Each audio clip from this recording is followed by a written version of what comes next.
हम बात कर रहे थे बीए प्रथम वर्ष के प्रथम प्रश्न पत्र समाजशास्त्र के सिद्धांत की। उसमें हमने समाजशास्त्र का अर्थ एवं परिभाषा समझी। आज हम बात करते हैं समाजशास्त्र के विषय क्षेत्र की, स्कोप ऑफ सोशियोलॉजी। किसी भी विषय का क्षेत्र निर्धारित करना काफ़ी कठिन कार्य है। समाजशास्त्र के क्षेत्र निर्धारण का कार्य तो और भी कठिन है। इसका कारण यह है कि यह एक नवीन विज्ञान है। क्षेत्र का तात्पर्य यह है कि वह विज्ञान कहाँ तक फैला हुआ है। यदि अन्य शब्दों में हम कहें तो क्षेत्र का अर्थ उन संभावित सीमाओं से है जिनके अंतर्गत किसी विषय या विज्ञान का अध्ययन किया जा सकता है। इंकल्स कहते हैं कि समाजशास्त्र परिवर्तनशील समाज का अध्ययन करता है, इसलिए समाजशास्त्र के अध्ययन की न तो कोई सीमा निर्धारित की जा सकती है और न ही इसके अध्ययन क्षेत्र को बिल्कुल स्पष्ट रूप से परिभाषित किया जा सकता है। समाजशास्त्र के विषय क्षेत्र के संबंध में विभिन्न विद्वानों के मतों को प्रमुखतः दो भागों में बांटा जा सकता है। पहला है स्वरूपात्मक अथवा विशिष्टात्मक संप्रदाय, फॉर्मल स्कूल, और दूसरा है समन्वयात्मक संप्रदाय, सिंथेटिक स्कूल। प्रथम मत या विचारधारा के अनुसार समाजशास्त्र एक विशेष विज्ञान है और द्वितीय विचारधारा के अनुसार समाजशास्त्र एक सामान्य विज्ञान है। तो हम इन दोनों विचारधाराओं को स्पष्ट रूप से समझने का प्रयत्न करेंगे और हम सर्वप्रथम बात करेंगे स्वरूपात्मक संप्रदाय अर्थात फॉर्मल स्कूल की। तो स्वरूपात्मक संप्रदाय के प्रवर्तक जर्मन समाजशास्त्री जॉर्ज सिमेल माने जाते हैं। इस संप्रदाय से संबंधित अन्य विद्वानों में वीरकांत, वान वीज, मैक्स वेबर और टोनीज का नाम विशेष रूप से लिया जाता है। इस विचारधारा से संबंधित समाजशास्त्रियों की मान्यता है कि अन्य विज्ञानों जैसे राजनीति शास्त्र, अर्थशास्त्र, भूगोल, इतिहास, भौतिक शास्त्र, रसायन शास्त्र आदि के समान समाजशास्त्र भी एक स्वतंत्र एवं विशेष विज्ञान है।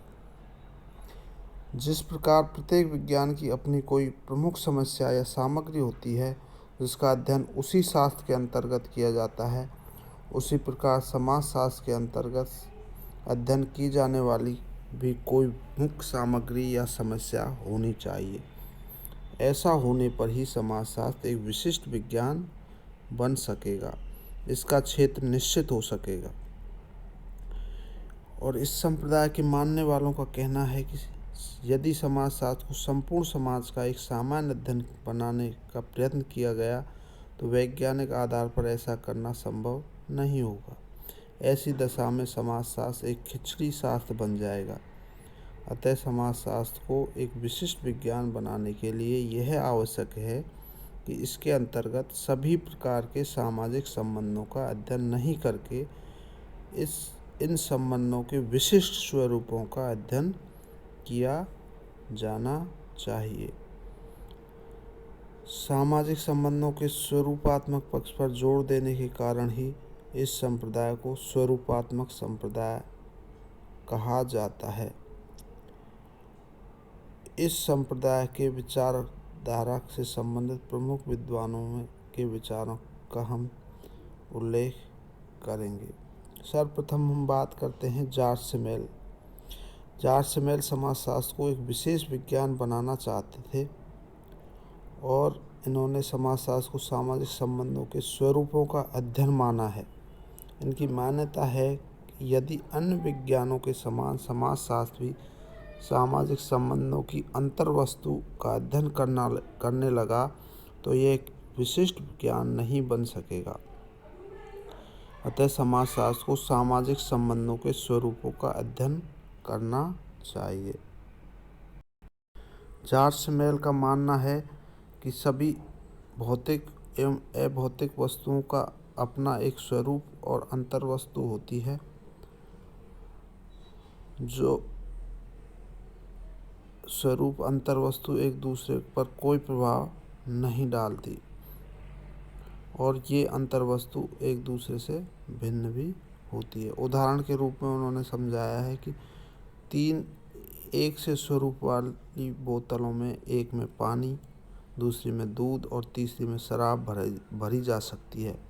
पानी, दूध और शराब का बोतलों के स्वरूपों और इनके स्वरूप का बोतलों के अंतर्वस्तु अर्थात पानी, दूध या शराब पर कोई प्रभाव नहीं पड़ेगा।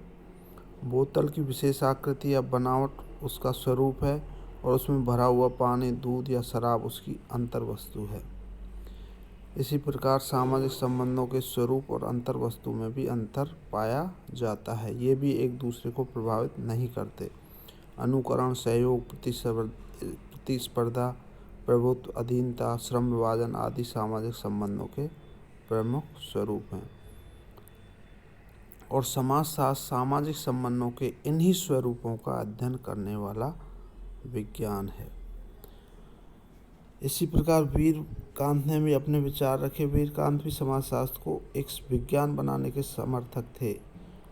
उन्होंने बताया कि यदि समाजशास्त्र को अस्पष्टता एवं अनिश्चितता के आरोपों से बचाना है तो उसे किसी मूर्त समाज का ऐतिहासिक दृष्टि से अध्ययन नहीं करना चाहिए। समाजशास्त्र को तो एक विशिष्ट विज्ञान के रूप में मानसिक संबंधों के स्वरूपों का अध्ययन करना चाहिए जो व्यक्तियों को एक दूसरे से अथवा समूह से बांधते हैं। वीरकांत लिखते हैं कि समाजशास्त्र उन मानसिक संबंधों के अंतिम स्वरूप का अध्ययन है जो कि मनुष्य को एक दूसरे से बांधते हैं। वानविज के विचार। वानविज भी सिमेल के समान समाजशास्त्र को एक विशेष विज्ञान बनाने के पक्ष में थे। उन्होंने लिखा है कि समाजशास्त्र एक विशिष्ट विज्ञान है जो कि मानवीय संबंधों के स्वरूपों का अध्ययन है। यही उसका विशिष्ट क्षेत्र है। अब हम बात करते हैं मैक्स वेबर की। मैक्स वेबर भी समाजशास्त्र को एक विशिष्ट विज्ञान मानते हैं। उनके अनुसार समाजशास्त्र सामाजिक क्रियाओं का अध्ययन है।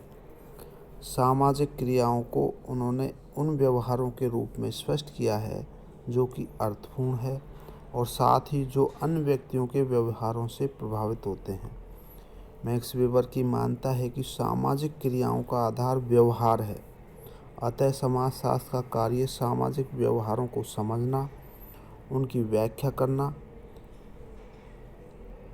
आदि है। उनके अनुसार सामाजिक क्रियाओं की विस्तृत व्याख्या एवं विश्लेषण से ही समाजशास्त्र में अनुभव और तर्क पर आधारित नियमों का निर्माण किया जा सकता है। उन्होंने बताया कि यदि समाजशास्त्र के अंतर्गत सभी प्रकार के सामाजिक संबंधों का अध्ययन किया जाएगा तो इसका क्षेत्र अस्पष्ट और असीमित हो जाएगा। अतः यह आवश्यक है कि सामाजिक संबंधों का अध्ययन निश्चित सीमा में ही किया जाए। इस दृष्टि से मैक्स वेबर मानते हैं कि समाजशास्त्र में सामाजिक क्रियाओं का ही अध्ययन किया जाना चाहिए। इस संप्रदाय से संबंधित सभी विद्वान समाजशास्त्र के क्षेत्र को सामाजिक संबंधों के स्वरूपों के अध्ययन तक सीमित मानते हैं और उपरोक्त सभी विद्वानों को समाजशास्त्र को अन्य सामाजिक विज्ञानों से स्वतंत्र एवं विशिष्ट विज्ञान बनाने का प्रयत्न रहा है। अब हम बात करते हैं स्वरूपात्मक संप्रदाय की आलोचना। स्वरूपात्मक संप्रदाय पर अनिश्चितता और अस्पष्टता का आरोप है। इस संप्रदाय के समर्थकों के संबंध में फिशर का कहना है कि इन्हें समाजशास्त्री नहीं कहकर सामाजिक दार्शनिक कहना ठीक होगा। अब हम बात करते हैं संप्रदाय की प्रमुख कमियों की। इसकी आलोचनात्मक रूप से जो कमियां निकाली गई हैं उनमें सर्वप्रथम है स्वरूपात्मक संप्रदाय से संबंधित विद्वानों का कहना गलत है कि सामाजिक संबंधों के स्वरूपों का अध्ययन किसी अन्य विज्ञान के द्वारा नहीं किया जाता। अतः समाजशास्त्र को एक नवीन विज्ञान के रूप में इनका अध्ययन करना चाहिए, ऐसा कहना निराधार है। सामाजिक संबंधों के बहुत से स्वरूप जैसे प्रभुत्व, सत्ता, शक्ति, स्वामित्व, आज्ञापालन, दासता, संघर्ष आदि का अध्ययन कानून शास्त्र में काफ़ी व्यवस्थित रूप से किया जाता है। इसी प्रकार दूसरी आलोचना करते हुए संप्रदाय के समर्थकों ने स्वरूप तथा अंतर्वस्तु में भेद किया है और इन्हें एक दूसरे से पृथक माना है, लेकिन सामाजिक संबंधों के स्वरूप तथा अंतर्वस्तु को एक दूसरे से पृथक करना संभव नहीं है।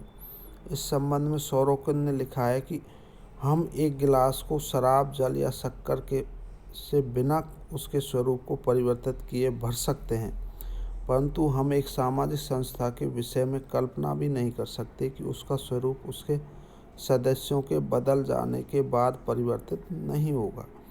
स्पष्ट है कि जब सामाजिक संबंधों के क्षेत्र में स्वरूप और अंतर्वस्तु को एक दूसरे से पृथक नहीं किया जा सकता, तो समाजशास्त्र के अंतर्गत केवल सामाजिक संबंधों के स्वरूपों का अध्ययन करना संभव नहीं है। इसी प्रकार इस संप्रदाय के समर्थक समाजशास्त्र को अन्य सभी सामाजिक विज्ञानों से पृथक एक स्वतंत्र और परिशुद्ध विज्ञान बनाना चाहते हैं, परंतु ऐसा होना संभव नहीं है। इसका कारण यह है कि विभिन्न सामाजिक विज्ञानों में पारस्परिक निर्भरता पाई जाती है। सभी सामाजिक विज्ञान थोड़ी बहुत मात्रा में एक दूसरे से कुछ ग्रहण करते हैं। इस संप्रदाय के समर्थक समाजशास्त्र को एक नवीन विज्ञान मानते हुए इसके अध्ययन क्षेत्र को सीमित रखने पर जोर देते हैं। उनके अनुसार समाजशास्त्र का अध्ययन क्षेत्र सामाजिक संबंधों के कुछ विशिष्ट स्वरूपों तक ही सीमित है, परंतु उनकी इस प्रकार की मान्यता ठीक नहीं है। यदि इस संप्रदाय को मान्यता के अनुसार समाजशास्त्र में केवल सामाजिक संबंधों के स्वरूपों का अध्ययन किया जाए, तो सामाजिक जीवन के विभिन्न पक्ष समाजशास्त्र के अंतर्गत नहीं आएंगे। ऐसी दशा में इसका क्षेत्र बहुत ही सीमित हो जाएगा, जो कि विषय के विकास की दृष्टि से उचित नहीं है। समाजशास्त्र समग्र रूप में समाज का विज्ञान है। आज यह प्रमाणित हो चुका है कि सामाजिक जीवन के विभिन्न पक्ष एक दूसरे के साथ घनिष्ठ रूप से संबंधित है। यदि सामाजिक जीवन के किसी एक भाग या पक्ष में कोई परिवर्तन आता है, तो उसका प्रभाव अन्य भागों पर अवश्य ही पड़ता है। अतः इस संप्रदाय के समर्थकों के अनुसार समाजशास्त्र के अंतर्गत केवल सामाजिक संबंधों के स्वरूपों के अध्ययन पर जोर देना सामाजिक जीवन के अन्य पक्षों की अवहेलना करना है, जो कि किसी भी दृष्टि से उचित नहीं है। इस संप्रदाय के समर्थकों ने समाजीकरण के स्वरूपों और सामाजिक संबंधों के स्वरूपों में कोई अंतर नहीं किया है, अतः दोनों को एक दूसरे का पर्यायवाची मान लिया है, जबकि वास्तव में ऐसा नहीं है। इस प्रकार स्पष्ट है कि इस संप्रदाय की मान्यताएं सही नहीं है। इसके समर्थक समाजशास्त्र के अध्ययन क्षेत्र को ठीक से स्पष्ट करने में असमर्थ रहे हैं।